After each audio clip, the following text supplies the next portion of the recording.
Lack of confidence and too much effort is the reason you do not get an answer to your prayer. Many people block answers to their prayers by failing to fully comprehend the workings of the subconscious mind. When you know how your mind functions, you gain a measure of confidence.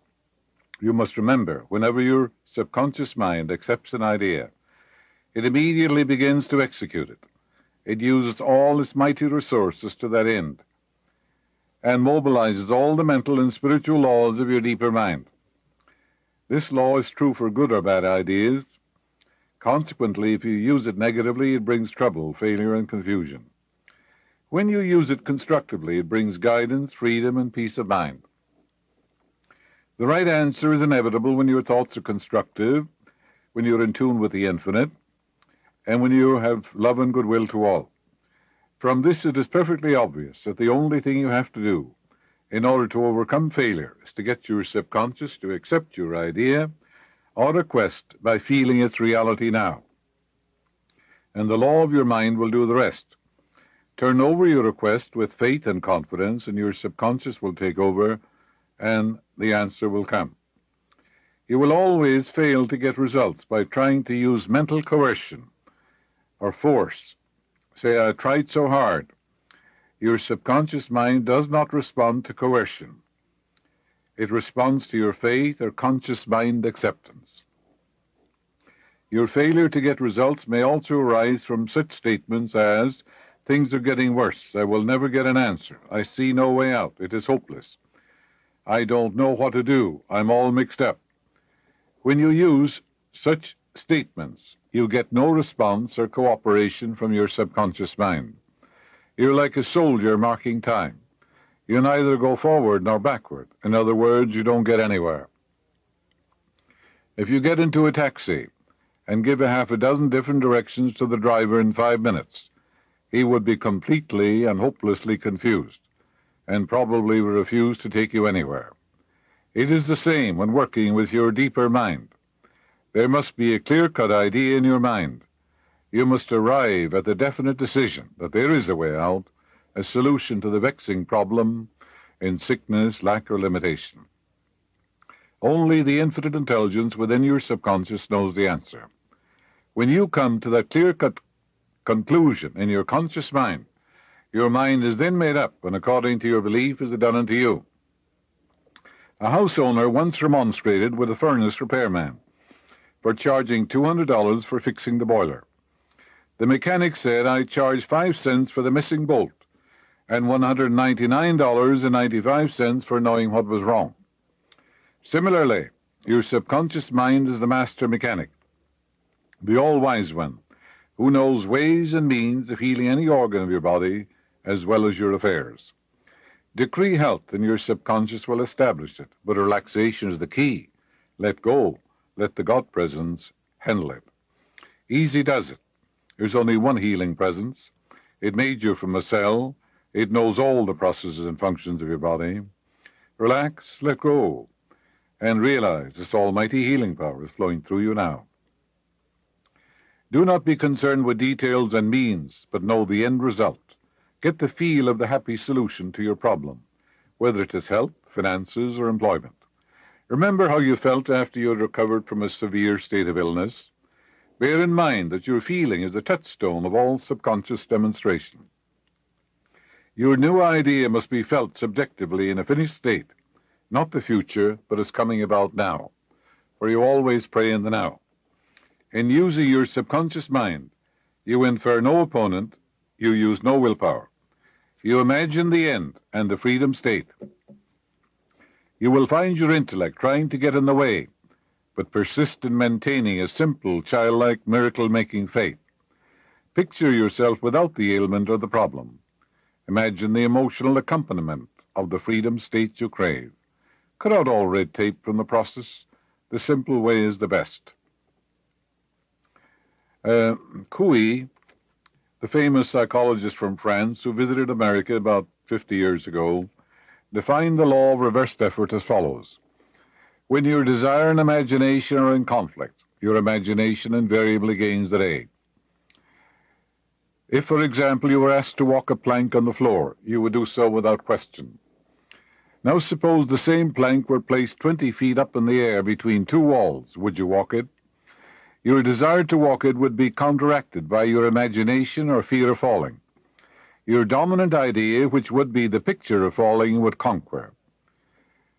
Your desire, will, or effort to walk on the plank would be reversed, and the dominant idea of failure would be reinforced. Your subconscious mind accepts the dominant of two ideas.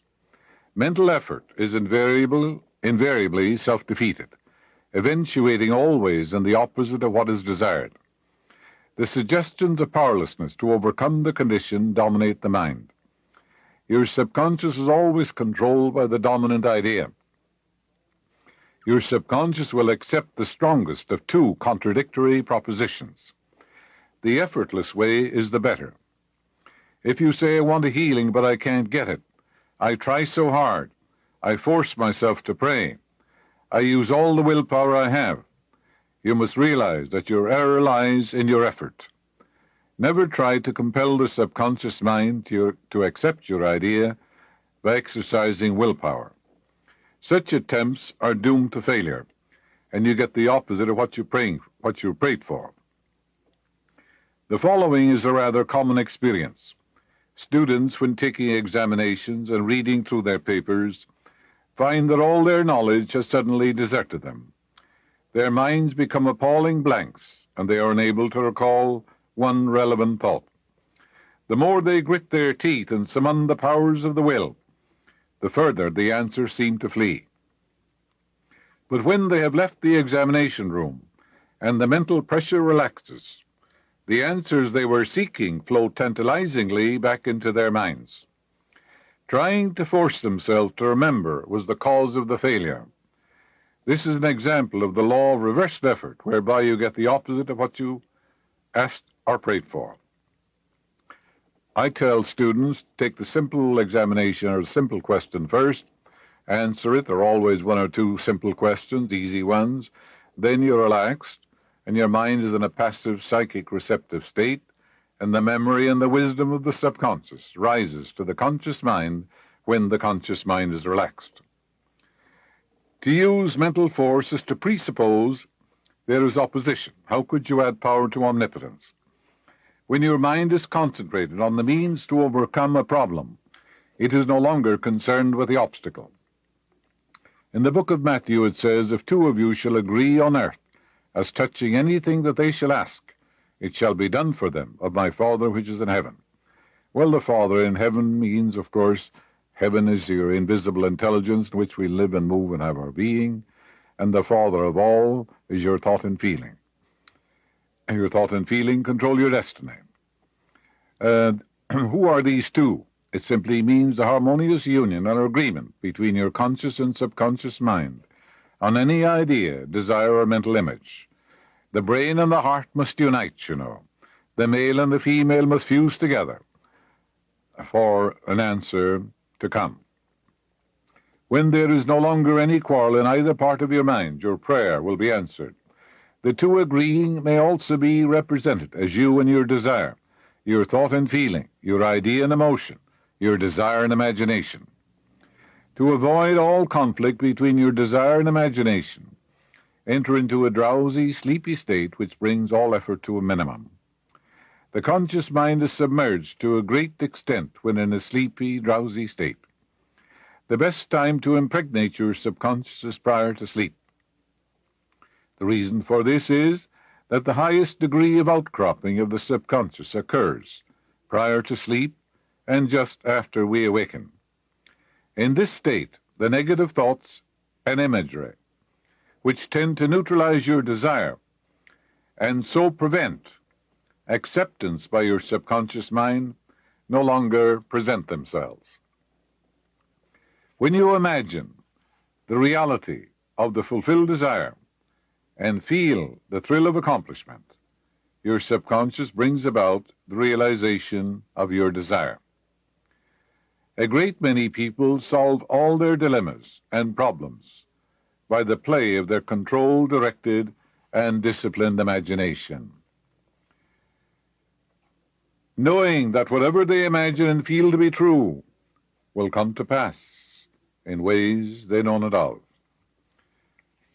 The wonders of your deeper mind should be known by everybody. The following will clearly illustrate how a young girl overcame the conflict between her desire and imagination. She desired a harmonious solution to her legal problem, yet her mental imagery was constantly on failure, loss, bankruptcy, and poverty. It was a complicated lawsuit. There was one postponement after another with no solution in sight. At my suggestion, she got into a sleepy, drowsy state each night prior to sleep, and she began to imagine the happy ending, feeling it to the best of her ability. She affirmed the infinite law of justice, truth, love, and harmony. That law is operating perfectly in the minds and hearts of all involved. The truth and the justice of God reign supreme in the minds and hearts of all involved. It is God in action, which means all-around harmony and peace. And then she realized that the thing to do was to contemplate the happy ending. She knew that the image in her mind had to agree with her heart's desire. Prior to sleep, she began to dramatize as vividly as possible her attorney having an animated discussion with her regarding the outcome. She would ask questions, and he would answer her appropriately. He would say to her over and over again, there has been a perfect, harmonious solution, which is what they wanted. Then he said to her, the case has been settled out of court. All this in her mind. During the day, when fear thoughts came to her in her mind, she would run her mental movie with gestures, voice, and sound equipment. She could easily imagine the sound of his voice, smile, and mannerism. She ran this mental picture so often, it became a subjective pattern, a regular train track. At the end of a few weeks, her attorney called her and confirmed objectively what she had been imagining and feeling as true subjectively. She continued to know that the harmony and the justice of God reigned supreme in the minds and hearts of all. Then she imagined her attorney telling her there was a happy ending, there was a harmonious solution. This is really what the psalmist meant when he wrote, let the words of my mouth, that is your thoughts, mental images, and the meditations of your heart, your feeling nature, your emotion, be acceptable in thy sight, O Lord, the law of your subconscious mind, my strength and my Redeemer. The power and wisdom of your deeper mind can redeem you from sickness, bondage, and misery. Nicholas Tesla was a brilliant electrical scientist who brought forth the most amazing innovations. When an idea for a new invention came into his mind, he would build it up in his imagination, knowing that his subconscious mind would reconstruct and reveal to his conscious mind all the parts needed for its manufacture in concrete form. He decided to relax and let go. He turned it over to the deeper mind and said, this infinite intelligence gave me this idea, and it fulfills all the parts for me in divine order. Through quietly contemplating every possible improvement, he spent no time in correcting defects and was able to give the technicians the perfect product of his mind. He said, invariably, my device works as I imagined it should. In 20 years, there has not been a single exception.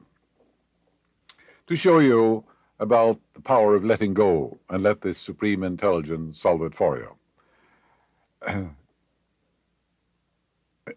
Famous chemist Frederick von Stradonich, Kekuli, used his subconscious mind to solve his problem as follows. He had been working laboriously for a long time, trying to rearrange the 6 carbon and the 6 hydrogen atoms of the benzene formula. He was constantly perplexed and unable to solve the matter. Tired and exhausted, he turned the request over completely to his deeper mind, full of faith and confidence. Shortly afterward, as he was about to board a London bus, his subconscious presented his conscious mind with a sudden flash of a snake biting its own tail and turning around like a pinwheel.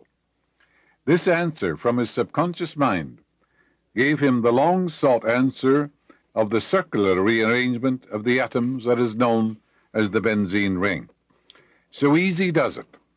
Yes, you try and solve it with your conscious reasoning mind. You gather all the data, gather all the facts, and do everything that you're supposed to do objectively.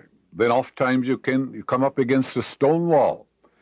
That's the time to let go, surrender, relax, and turn it over to the deeper mind, which knows all and sees all, and which has the know-how of accomplishment. And these are the wonders of your deeper mind. I talked to a man some time ago who told me that he'd been treated shabbily, how he planned to get even, how hateful he was toward his former employer. This man had ulcers of the stomach as a result of his inner turmoil and irritation. I explained to him that he had been making very destructive impressions of anger and resentment on his subconscious mind, which always expresses what is impressed upon it. His ex-boss had nothing at all to do with it, because he was the only thinker in his universe, and he's responsible for the way he thinks. He began to see that these destructive emotions must have an outlet, and they came forth as ulcers, neurosis in his case. Now he reversed his mental processes by releasing his former employer into the boundless ocean of divine love, wishing for him all the blessings of heaven. At the same time, he filled his mind with the truths of God by identifying himself with the infinite healing presence, realizing that harmony, peace, and the perfection of the infinite one were saturating his mind and body, making him every whit whole. These spiritual vibrations permeating his mind were transmitted through his entire system, and the cells of his body took on a new spiritual overtone, resulting in a healing of the discordant condition. It isn't the other person. Remember, the other person has no power over you. The other person may make certain suggestions to you, but you can reject these suggestions. There's an old saying, an old aphorism: each time the sheep bleats, it loses a mouthful of hay. That's, of course, true, isn't it? Cease whining, complaining, and whimpering, and then you realize then that you're one with the infinite, that no one has the power to disturb you, that actually you're disturbing yourself. The suggestions and statements of others have no power to disturb you except you accept them. Then it's a movement of your own mind. So are you going to say to me, the other person is controlling my mind, manipulating me? The other person is telling me what to think and do. No, you're the master. You don't want somebody else manipulating and controlling your mind. The other person has no power. Stop giving power to other people. The power is within you. It's the infinite power. And when you think God's thoughts, God's power is with your thoughts of good. Realizing you're one with the invincible, one with the eternal one with God as a majority, and if God be for you, who can be against you? Then you're in control, aren't you? You're in control of your own thoughts, your own mind, your emotions. If someone can get you angry and upset, bringing about an inner turmoil, then, of course, they have power over you, because you're highly suggestible. You're governed by a negative emotion created by yourself, and whatever you do would be wrong under the sway of a negative, destructive emotion. I heard a woman the other day. She was complaining about all the evils in the world of society: crime and rape and mugging and robbery and dope addiction, malfeasance in high places and all this sort of thing. And yes, she had certain ideals and all that. And I said to her, "Judge not, lest ye be judged. For with what judgment ye judge, ye shall be judged, and the measure you mete shall be measured unto you." So why are you? Who appointed you? Did the infinite appoint you as judge over people? No, you're appointed judge over your own life, because your judgment is the conclusion in your own mind, is your own thought, your own feeling. It's the verdict in your own mind, and whatever you think about another, you are creating in your own mind and body and circumstances. She didn't know that. She didn't know what she was doing to herself. Actually, she was poisoning herself. I said, you have to watch. your resentment, your hatred, your disdain and contempt, because you're the thinker. And therefore, these negative, destructive emotions pollute the sanctuary of God, which is your own soul. And they're brought on. What have they brought on in your case? Ulcers and high blood pressure and skin rashes, costing you a lot of money going to dermatologists and all that sort of thing. So, and I said, each time the sheep bleats, it loses a mouthful of hay. Each time you're speaking that way, you're losing energy and vitality and enthusiasm and good discernment and losing health too. And I said, permit people to be what they are. Permit your relatives to have their peculiarities, abnormalities, eccentricities, and and their particular religious beliefs. Permit them to be what they want to be, according to their beliefs. If someone wants to believe in Satan, or a devil, or evil entities or something, permit him to do so. That has nothing to do with you. You can't change him. You can't make him believe something he doesn't want to believe. So you're told in the Bible, let the filthy be filthy still, let the holy be holy still. Let people have their religious beliefs, their taboos, and their strictures, and their homilies, and all that. And you can still have goodwill to them if you go home and your father believes that there's a punitive God up in the sky, or he believes there are evil spirits or in a hell. Permit him to believe in it. It doesn't disturb you. Give him his freedom to believe in it. And give the person freedom to be a Catholic or a Jew or a Hindu or a Protestant or an atheist or agnostic. Give him his freedom. How could that disturb you? You're here to praise, to exalt God in the midst of you. You're here to go to sleep every night with the praise of God forever on your lips. For in quietness and in confidence lie your strength. When your mind is full of peace and harmony, when you're walking in the consciousness of God's love and God's light and God's truth, all people who walk this earth are blessed because you walk this way. Why? Because you're radiating the sunshine of God's love. You're exuding vibrancy and goodwill. The plants and the animals and all people are benefited.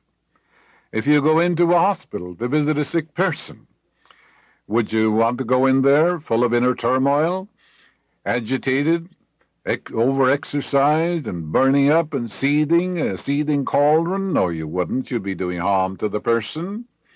You'd have the decency to stay away.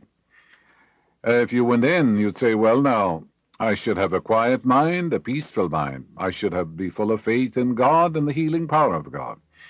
And I can give that person a transfusion of faith and of love and of God's Spirit. And I can lift that person up. And I can tell that person about the infinite healing presence which made him or her from a cell. And that with God all things are possible. I can tell the person that how he can picture himself home doing what he loves to do. And really you can give a marvelous spiritual transfusion of grace, of love, of faith, of confidence and power. And now, the quiet mind gets things done. In quietness and in confidence lie your strength, not in getting agitated and perturbed and becoming a seething cauldron over the conditions in the world. You can't change the world, but you can change yourself. You may disapprove of what people do. Certainly people disapprove of mugging and raping and murder and all this sort of thing. You do the best you can. You write to your senators and congressmen. You participate in voting. And you cooperate with police and you do all the things. But the main thing is keep your own mind quiet. Keep it in tune with the infinite. Because agitation, turmoil, resentment, hatred, and anger, these solve no problems. They only make matters worse. You're pouring out more toxins, more effluvia on the mass mind. You're doing more harm than good. You can disapprove, yes. Who doesn't? You can do it dispassionately. It isn't the question is, I'm not interested in the world, or things of that nature. No. You are interested in the world. You're in the world, but you're not of it. You don't participate in the negativity of the world. You walk in the consciousness of God's love. Man is furious agitated. He said he turned livid with rage because he read a column in the Times, some morning newspaper, and it made him see red, he said, that he'd like to strangle the columnist. Well, this is all nonsense, because the newspaper is simply a piece of paper with some ink on it, some printing. It's harmless. It has no power to disturb you. So I explained to him as that's a piece of paper. It has no power to disturb you or give you indigestion or high blood pressure. If you get very, very angry, you can get a stroke. Rage can bring on a stroke. And so can anger at a very high level. These are dangerous things to do. You certainly don't solve the problems of the world that way. So I said the columnist has a perfect right to write that. That's what he believes. But I said, you have a perfect right to disagree with him. You can also write an article to the newspaper pointing out what you believe. You can do that dispassionately, without hatred, resentment, anger, or sense of vengeance, or things of that nature, because then you're only poisoning yourself. And it's a movement of your own mind. The columnist wasn't responsible. I said the columnist doesn't determine your health, or your happiness, or your sickness, or your peace of mind, or your prosperity, does he? He said, no, of course not. I said, you're in charge of your own mind. You're your own boss. All things are under your feet. And you're going to let the columnist hypnotize you and mesmerize you the rest of the day? So he gradually woke up, So it isn't a question of indifference to the world, no. But it's keeping your poise, your balance, your equilibrium, your serenity. And then you're in control. For, as the army says, easy does it. And the quiet mind gets things done. Did you ever see a mind in turmoil getting anything done that is right? No. It's all right to be exercised, all right over crime and rape and robbery and vandalism and the frightful welfare system and things of that nature. Do the best you can to change conditions, because the government is simply a representation of the people, whether it's a local government, a state, or national. It's a representation of the consciousness of 200 million people. Therefore, if we want to change our government, we have to change ourselves. And because the government we have is a representation of the consciousness of 200 million people. So, be transformed by the renewal of your mind and prove that which is the perfect and acceptable will of God. But if a man has a bitter heart, and he's full of hate towards people, despising them, looking down on them with contempt, he's unfit to change anything, because he's suffering from an inner turmoil. He that is slow to wrath is greater than the mighty, and he controlleth the spirit is greater than he that taketh the city. And your spirit are your emotions. You're supposed to control them. So a man who's suffering from inner turmoil, he's no help to anyone. He's a poor companion, a poor father, a poor co-worker. The degree of success in handling affairs of the world is directly proportionate to your tranquility, your serenity, your peace of mind, your sense of poise and balance, your sense of inner insight, and also your realization that there is an infinite intelligence within you that guides and directs and reveals to you the perfect plan and shows you the way you should go. So a doctor, when he goes into an operation, has to have equanimity, doesn't he? And serenity. He can impart it to the patient, can't he? But if he goes in shaking with anger, with turmoil, he frighten the life out of the patient. So inner explosions are not the answer. Cease your complaint, and you're not hurt, Marcus Aurelius said 2,000 years ago, because the spirit in you can't be hurt, can't be wounded, swords pierce it not, and fire burns it not, and wind blows it not away. Knowing these things to be true, it says, why grievest thou for it? So there is this wonderful presence and power within you that can't be hurt. That's your true identity, the living Spirit Almighty. And who shall hurt you, you're told, if you're a follower of that which is good? No evil shall befall the just, or no plague shall come nigh thy dwelling. No good thing shall be withheld from him who walks uprightly in the law. Angels shall watch over you, they'll bear you up, lest you dash your foot against a stone. When he giveth quietness, who then can make trouble? That's a magnificent truth. When God giveth you quietness, when you tune in on the God of peace and say, his river of peace flows through me, when he giveth quietness, who then can make trouble for you? A woman said to me some time ago, I'm so furious, I'm so mad, I could kill Mary. It seems Mary had spread lies about her and had also tried to undermine her in the position she held. And the woman permitted Mary to disturb her.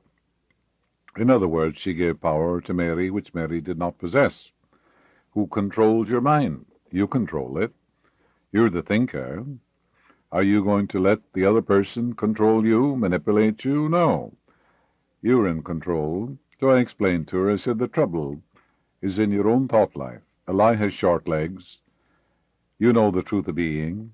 How could it hurt you, except you permit it to hurt you? Mary was not responsible for the way she was thinking about her. She realized suddenly that the whole trouble was in her own mental imagery and thought patterns. She let fear run riot in her own mind. And fear is a thought in your own mind, created by yourself, you know. And this fear thought was browbeating, intimidating, bullying, and frightening her. The whole process being one of her own creation. The other person has no power. The power is in you. God indwells you, walks and talks in you. When another person says something negative to you, you can reject it.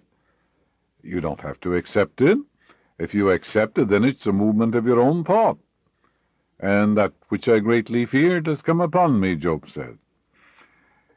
This young lady had good common sense, and she began to vent her spleen on the bacteria of fear, hatred, and resentment in her mind, casting out these mental poisons and neutralizing the toxic effects with right thinking and right feeling. She placed the divine presence back on the throne of her mind, saying to herself, I will fear no evil, for thou art with me, thy rod, thy power, and thy staff, thy authority are with me. Where God is, there can be no evil, and as she saturated her mind with the simple truth, God is the living Spirit Almighty within you. It's the only creative power there is. It's the one power. There are not two powers or three or 1,000, just one. And how do you use that power? When you use it constructively, men call it God and Allah, Brahma. When you use it negatively, destructively, or ignorantly, then you call it pain and misery and devil and hell and all these other words. They're just a lot of words. There's only one power, one creative power. Your thought is creative. Therefore, if you think good, good will follow. If you think evil, evil will follow. If you think lack, lack will follow. If you think of God's riches, riches will follow. Your thought is creative. That's the only immaterial power you know. And that's God, too, in a certain sense. For the Word was God. The Word was creative. There's only one creative power.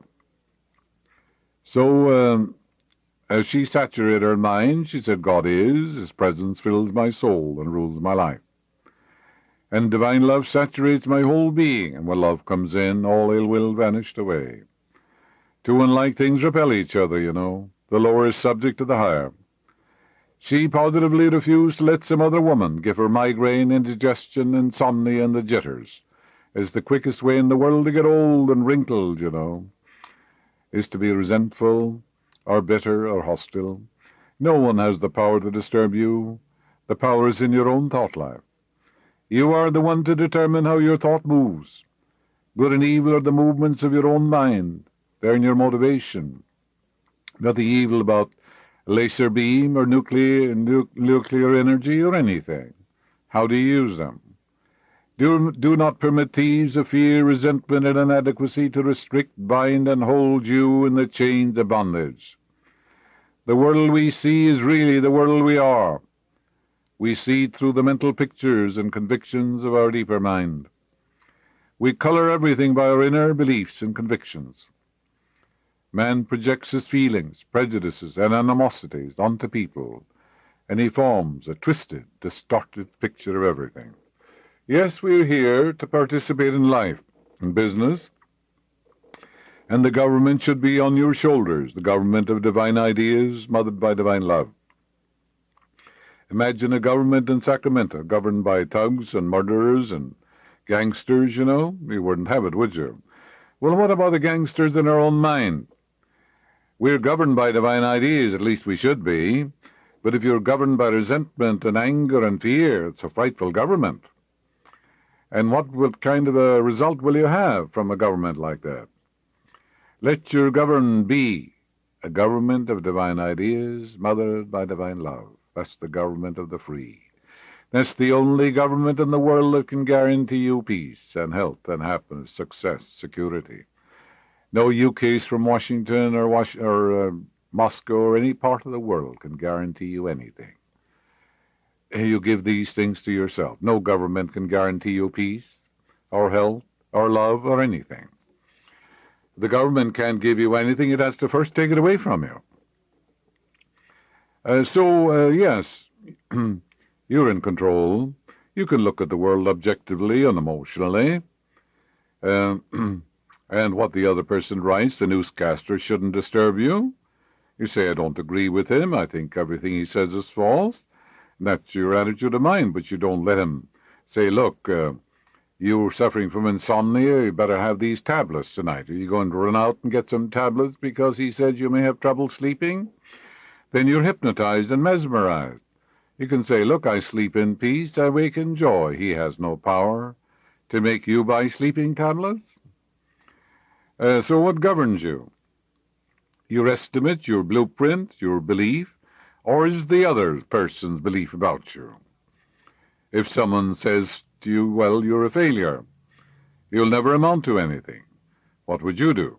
You'd say, well, I'm born to win, succeed, I must succeed, the infinite can't fail, and one with God is a majority, and I'm going to succeed in a remarkable, unique way, for the power of the Almighty flows through me. Every time that person says you're going to fail is a stimulus to you to reinforce your faith in an almighty power which never fails. In other words, we have to wake up and stop blaming people.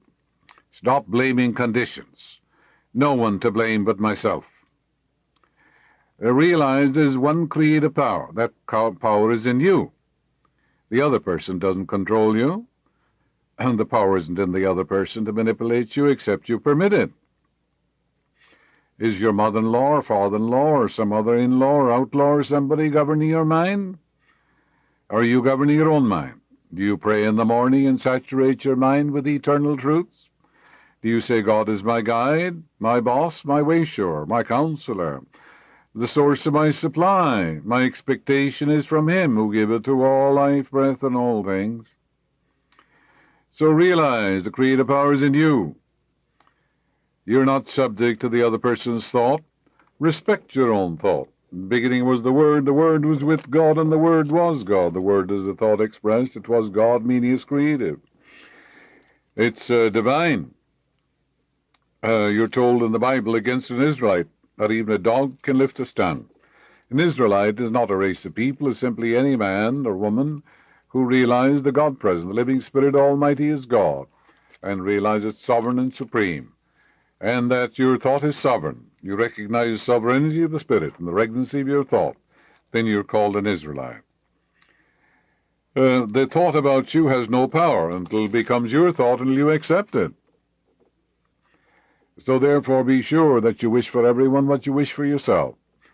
And you wish for them health and happiness and peace while you're the thinker. And if you wish for them anything else, you're wishing it for yourself. Ask yourself, would I like to live with what I'm thinking and wishing for the other person? If the answer is yes, the road to you for you is health and happiness. Paul says, none of these things moves me. This doesn't mean that you're cold or callous at all, or indifferent. No. You understand. To understand all is to forgive all. You don't, as Marcus Aurelius said, where there's no opinion, there's no suffering. Where there's no judgment, there's no pain. If the cucumber is bitter, he said, don't eat it in the Marcus Aurelius Meditations. And where there are briars or brambles on the road, avoid them. Let your opinion lie still.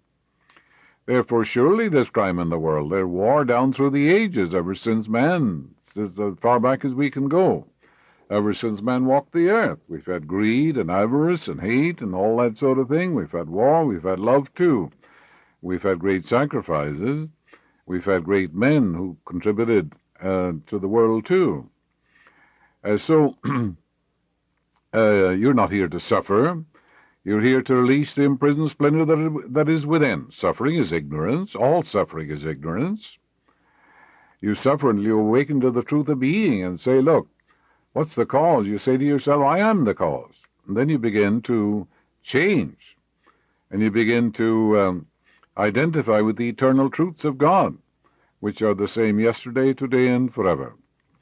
You don't get over-involved, over-exercised. Yes, sympathy is going down in the quicksands with the other. It's identifying with the baleful, morbid aspects of the situation. You would be a poor nurse, a poor counselor, a poor friend.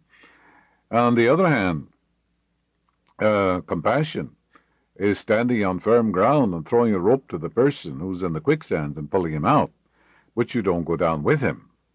There's a vast difference. Just as I said, you go into a hospital, you lift the person up, see him as he ought to be, happy, joyous, and free. Give him a divine transfusion. Realize the healing power of God is flowing through him, vitalizing, healing, restoring him. Tell him all about it. Lift him up.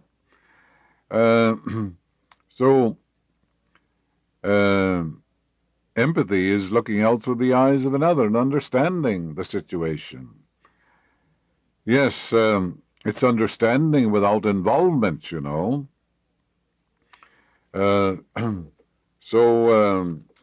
there's a great difference, You're to lift the person up, not go down with him. If a soldier is trained, when a man falls into a ravine, he gives him the butt end of a rifle or a rope or something or a branch of a tree, and he pulls him out, but he doesn't go down with him. Yes, having done all I stand, yes, you stand on the truth. You try to solve it every possible way, and then you turn it over to the infinite, which is all wise and knows all. Then the moment you think not, the answer comes with healing on its wings.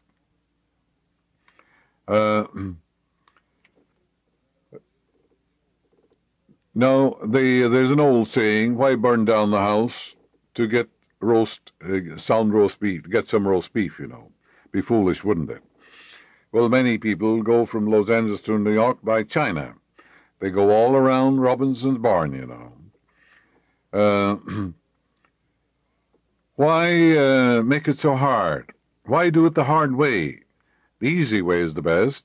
Do things simply and directly, with little fuss as possible.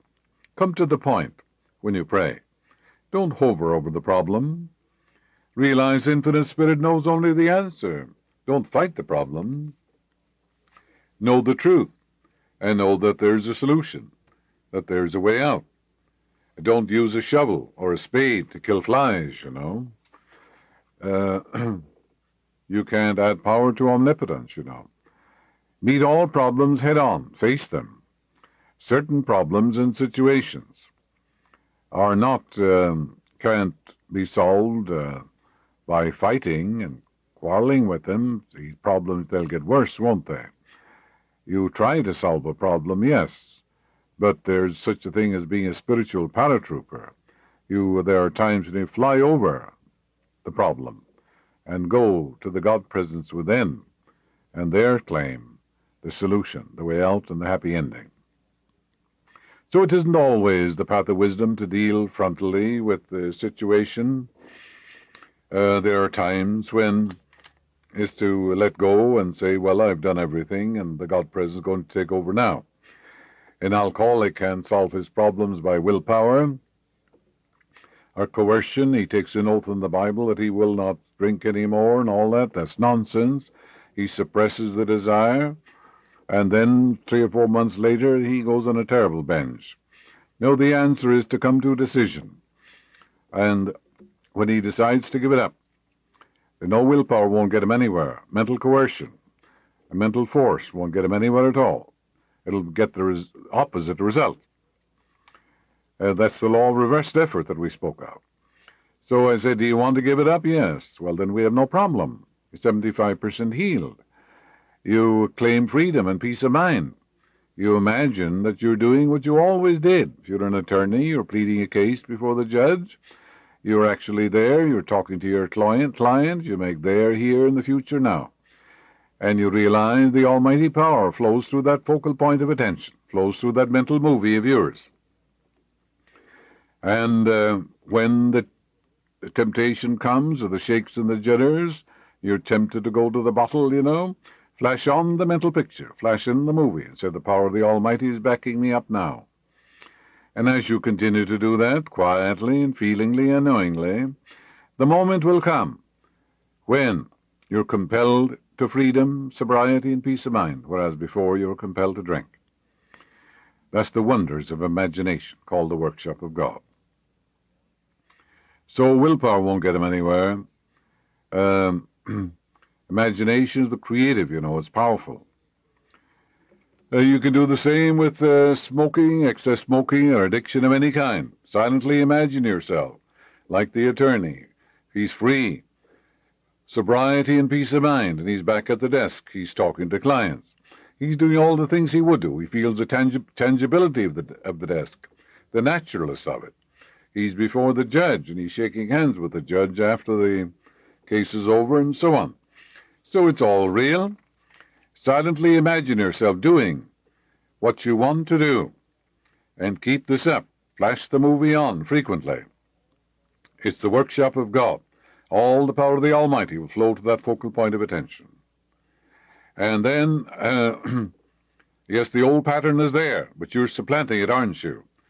And remember, the opposition between them is simply temporary. You know very well you're going to supplant it. Yes, you're going to dislodge it. Because you do it doggedly, you do it with perseverance. He who perseveres to the end shall be saved. The solution will come.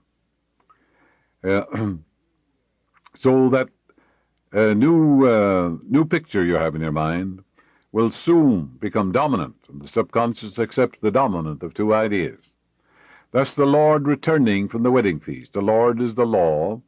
Whatever you impress in the subconscious comes forth as form, function, experience, and event. It's the return of the law, the response of the subconscious mind to your imagination and feeling. So let imagination work for you. That's a tremendous knowledge, a marvelous truth. It separates man from man. It's a beacon light in the world of darkness. It's called Joseph in the Bible, means to add to multiply. And it separates man from man, And if you look around you, the men with imagination, science, art, industry, they want men with imagination, men who can dream and put a foundation under the image. So let go, relax, let go of the tension, drop the burden. After your prayers in the hands of a supreme intelligence, Now, Pat was on a train, a bag of potatoes on his back. The conductor came along, and he said, put the bag down, he said, on the train can carry both of you. Yes, are you carrying a burden on your back of 100 pounds overweight or 50 pounds or something? Don't you know when you learn to cast the burden that you'll cast the overweight off too? Something gnawing at you, some trouble, something bothering you? Drop it, walk on. As you spiritualize your mind, all these burdens will fall off. And easy does it again. Do you want to reduce? And do you want to weigh 120 pounds in divine law and order? Do you want to take off the 50 pounds, or do you want to carry that 50-pound bar of iron on your back all day long? That is a great burden, isn't it? And that robs you of vitality, enthusiasm, and energy. It tires you, yes, and depletes you of vitality.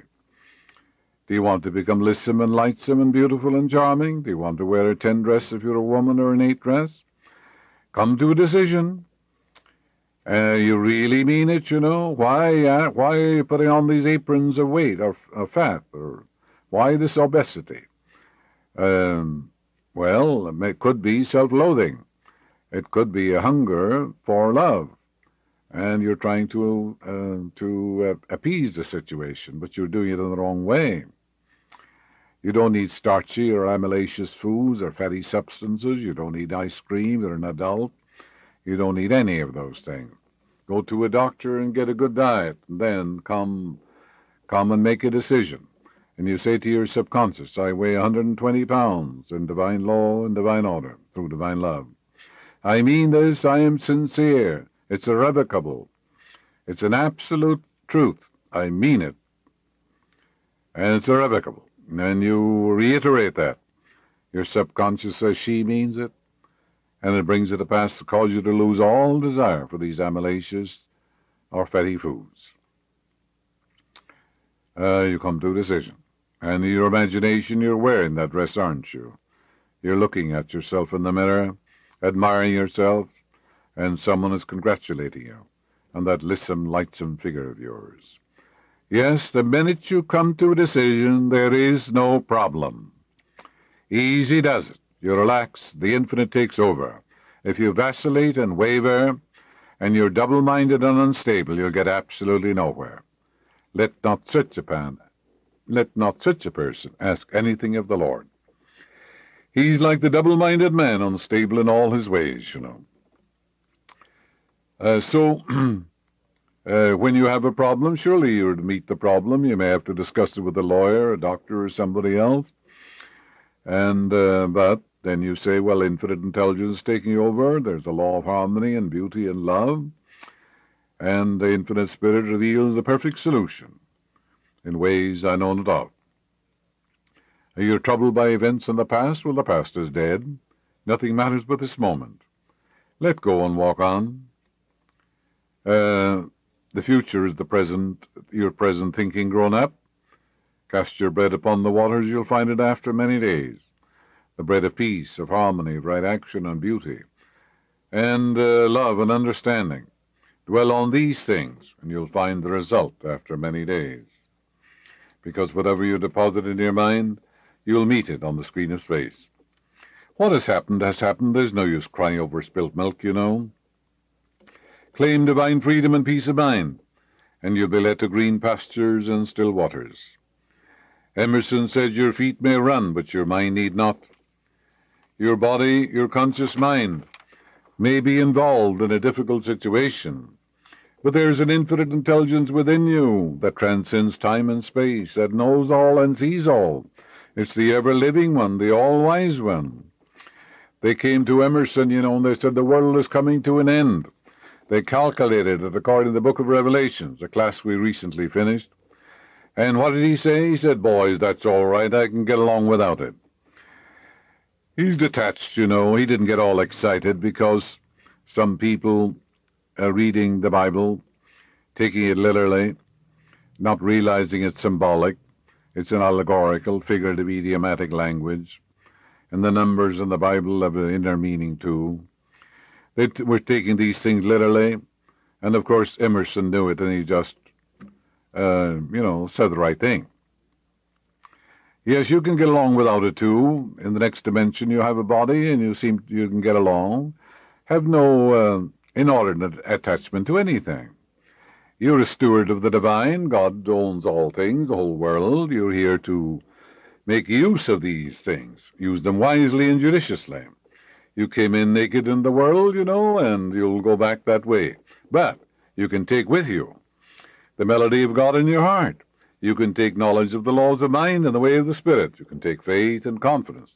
Then you'll attract some wonderful people in the next dimension, just the same as you do here. I read some time ago where in Europe someone stole the Stradivarius violin belonging to a great musician, and he was to get on the stage. He said, I can get along without it. Get another one for me. He wasn't possessed by it, you know. He didn't get all excited and tear his hair and said, well, look, this $5,000 Stradivarius is missing and all this sort of thing. He had to go on the stage. He said, give me a violin. Any violin. So never say, I cannot live without this or that. Of course you can, because he wasn't restricted because someone stole his violin. You can steal the equipment or the armamentarium or the of a doctor. He still can practice, can't he? He can always get these back. He can't steal the things that are in his mind, the knowledge of materia medica and pharmacology, anatomy, and so forth. You may steal the accoutrements of his profession. You can steal all the instruments. But the thermometer and the stethoscope and all that doesn't mean anything. There are certain things you can't steal. So don't believe anything that limits you or binds you, restricts you in any way, shape, or form. It must be false. Don't cling too much. Be willing to let your grandfather, go on when he goes on, or your grandmother. You can't have them forever, for everybody passes away. Be willing to have it so. Loose them and let them go. And say, well, God is, and his love flows through them. Your children come through you, not by you. They're loaned to you from the infinite. Be willing to let your children go, and be willing to let them get married. Wish for them all the blessings of heaven. A woman is all excited because her son, 19 years of age, left college. He was studying medicine. He said, I don't like medicine. I don't want to be medicine. He married a girl. They were pregnant before marriage, and he rented a place, and mother's all upset and agitated and upset. So I said, look, you have to learn to let go and relax and release them unto the infinite. Realize God is guiding them. There's right action in their lives. Loose them and let them go. Stop thinking negatively of them. Stop holding them in bondage, which you restricted thought. You can't live their lives, and what you love, you release. So she began to see that the thing for her to do was to loose them and let them go, wishing for them health and happiness and peace and guidance and right action. Where they are, God is. You don't possess your son, you don't possess your daughter. Over-possessiveness is not love. You must learn to let go. The boy becomes 21. He said, Mom, I'm going off to India and I'm getting married. Well, he was loaned to you from the infinite. You rejoiced that you had him all these years. Now you're willing to let him go. And you don't, the man is getting married. You don't say, look, you shouldn't marry that woman. Or sometimes the mother says to the daughter, don't marry him, or to the son, don't marry her, and she's awful and all that. Never do that. Never meddle in any way, shape, or form. Don't ever go in for your don'ts. Don't ever say you shouldn't do this or you shouldn't marry that girl and all this sort of thing. No. Loose them and let them go. Say God is guiding them. There's right action in his life. Whatever he does can only bless him. Because what's guidance for him is guidance for you. Take your hands off and don't meddle in any way, shape, or form. Yes. Be willing that they leave as young men and women at any time. Grant them their freedom. For love frees, love gives. Love is the Spirit of God. Love is not possessiveness. Love isn't selfishness. So if the father loves the daughter, he doesn't say, look, your mother has passed on. You must stay here in my old age and take care of me and to keep house and all this sort of thing. That's not love. He knows that girl wants to go out dancing, wants to get married, perhaps wants to go to college. She wants to do all the things a young girl wants to do.